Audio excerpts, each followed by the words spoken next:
नमस्कार, मैं गौरव हिमालय आपका इस वीडियो में स्वागत करता हूं। हमारे पास बहुत सारे ईमेल्स आए, व्हाट्सएप्स आए और कुछ कॉल्स भी आए। लोगों ने इसके संबंधित कुछ और भी जानकारी हमसे मांगी। तो आज के इस वीडियो में मैं आपको कुछ महत्वपूर्ण जानकारी मुक्तिनाथ यात्रा की देने वाला हूं। जो व्यक्ति मुक्तिनाथ यात्रा के बारे में जानकारी चाहते हैं, सामान्य ज्ञान की जानकारी, अथवा जो व्यक्ति प्रतिभागी बनना चाहते हैं इस यात्रा के अंदर, उनके लिए ये वीडियो बहुत महत्वपूर्ण होने वाला है। क्योंकि इसमें मैं आपको बताऊंगा कि जाने से पूर्व हमें किन तैयारियों का अनुसरण करना है, क्या क्या तैयारियां हमें फिजिकली करनी है, मेंटली करनी है, एज क्या होगी और जाने से पूर्व हमें क्या सामान लेके जाना है, कितने दिनों की यात्रा होगी, हाई एल्टीट्यूड में जाना होगा, क्या पैदल चलना होगा या नहीं पैदल चलना होगा। तो बने रहिए आप मेरे साथ इस वीडियो में। मैं आपको तमाम टेक्निकल और नॉर्मल जितनी भी जानकारियां हैं इस वीडियो में मुहैया करवा। भारत की राजधानी दिल्ली से इंदिरा गांधी अंतर्राष्ट्रीय हवाई अड्डे से टर्मिनल 3 से ये फ्लाइट जाएगी काठमांडू के लिए, और काठमांडू में एक दिन के स्टे के बाद हम पोखरा के लिए बाई लैंड रवाना होंगे। पोखरा जाते समय हम बाई लैंड जाएंगे क्योंकि एक्लेमेटाइजेशन, जिसे हम वातावरण अनुकूलनशीलता कहते हैं, वो हमारी सक्रिय हो जाएगी। पोखरा पहुंच के हम नाइट स्टे करेंगे और देन नेक्स्ट डे हम वहां से छोटे विमान द्वारा, ये हिमालय का वो मुख्य क्षेत्र है जो हमें लांघना पड़ता है। फ्लाइट भले ही पोखरा से जोमसोम के लिए 25 मिनट की होती है, पर अगर बाई रोड अगर हम ट्रेवल करें तो बहुत ही उबड़ खाबड़ रास्ता है, और जिसे हम बाई फ्लाइट से जाते हैं। और अगर बाई रोड जाएं तो उस रास्ते पे हमें तकरीबन 10 से 11 घंटे लगते हैं। तो हिमालय के इस मुख्य क्षेत्र को हम हवाई जहाज से लांघेंगे और फिर जोमसोम पहुंचेंगे। तीसरे दिन जोमसोम पहुंचकर तकरीबन 1 से सवा डेढ़ घंटा हमें जीप द्वारा यात्रा करनी पड़ती है, और उसके बाद पहुंचते हैं हम मुक्तिनाथ मंदिर क्षेत्र में, जिसे मुक्ति क्षेत्र के नाम से भी जाना जाता है। और उसके बाद तकरीबन हमें आधा घंटा पैदल वॉक करनी पड़ती है, या जो पैदल वॉक करने में असक्षम है वो घोड़े द्वारा या पिट्ठू द्वारा भी जा सकते हैं।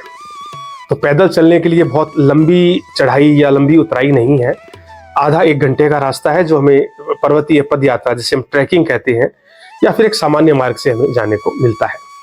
उसके बाद जो मुक्तिनाथ मंदिर है, इसका प्रथम सदी में भी पूजा का उल्लेख मिलता है। मुक्तिनाथ को मुक्ति क्षेत्र के भी नाम से जाना जाता है। हिंदू और बौद्ध जो मान्यताएं हैं, धार्मिक मान्यताएं मानती हैं कि यह जो मंदिर है, यह जो क्षेत्र है, यह हमें आध्यात्मिक मुक्ति प्रदान करता है। यहीं काली गंडकी नदी है और यहाँ पर मिलते हैं प्रसिद्ध फॉसिल्स, जिन्हें सालिग्राम जी भी कहा जाता है। अभी गत वर्ष अयोध्या में बनी भगवान श्री राम की रामलला की मूर्ति भी यहीं के पत्थर से बनी हुई है। तो हम बढ़ते हैं फिर मुक्तिनाथ मंदिर की तरफ, जिसका मैंने आपको धार्मिक इतिहास बताया, आध्यात्मिक इतिहास बताया। यहाँ 108 गौमुख बने हुए हैं, और एक गौमुख में एक ही स्रोत से सारा जल आता है। कहा जाता है कि इन 108 जो गौमुख है, इनमें स्नान करने से आध्यात्मिक मुक्ति प्राप्त होती है। आदि गुरु शंकराचार्य जी 8वीं सदी में यहाँ पर आए, इसका हमें उल्लेख कई पुस्तकों में देखने को मिलता है। तो यह तो कंफर्म है कि यह जो मंदिर है, यह सदियों से, हजारों वर्षों से ध्यान, साधना, अध्यात्म और धर्म का एक महाकेंद्र रहा है। उसके बाद हम दर्शन करके पुनः चलते हैं जोमसोम की तरफ, और जोमसोम से फिर अगले दिन हम बाई फ्लाइट आएंगे पोखरा, और पोखरा में हम लोकल सारा विजिट करेंगे जो एज ए टूरिज्म है, या रिलीजियस प्लेसेस है, जो धार्मिक क्षेत्र है, धार्मिक मंदिर है, वहाँ हम पूरा देशाटन करके, तीर्थाटन करके, और फिर अगले दिन बाई फ्लाइट आते हैं काठमांडू। काठमांडू में हम भगवान पशुपतिनाथ के दर्शन करेंगे, जो कि एक बहुत प्रसिद्ध मंदिर है और आदिकालीन मंदिर है। उसके अलावा भी बहुत सारे प्रसिद्ध स्थान हैं जो कि धार्मिक है, आध्यात्मिक है।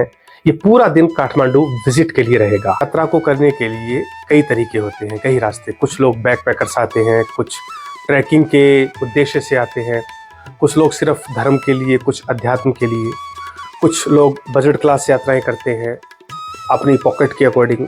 इस यात्रा में जो भी समय लगेगा, जो सामान चाहिए होगा, जो आपकी एलिजिबिलिटी है जाने के लिए, आप हमें दिए गए इन नंबरों पर कभी भी कॉल, मैसेज या ईमेल करके पूछ सकते हैं। अगर आपके मन में कोई भी शंका है, आपको क्या सामान लेके जाना है, क्या ड्रेसेस जाएंगी, कितनी ठंड होगी, किस एज ग्रुप तक के लोग जा सकते हैं, बने रहिए हमारे साथ। नमस्कार।